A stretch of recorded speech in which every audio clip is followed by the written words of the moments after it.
Hello there. So you want to know how you can go ahead and fix API not responding error in Streamlabs. This is the only video you'll ever need to watch. So let's just get straight into the video. First things first, all you need to do is go ahead and launch your task manager and make sure that your Streamlabs is not running anymore.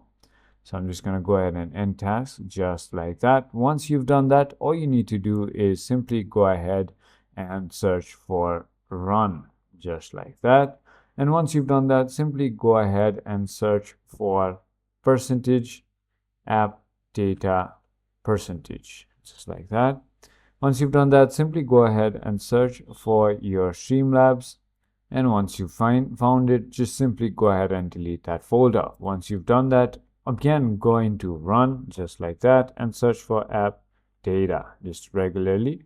Once you've done that, go ahead into local and search for your Streamlabs over here as well. So let me just go ahead and try to find that.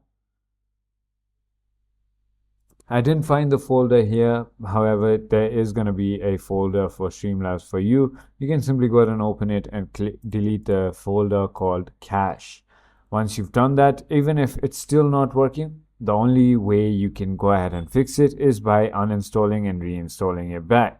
So I hope this video is helpful. Like, subscribe, and see you on the next one.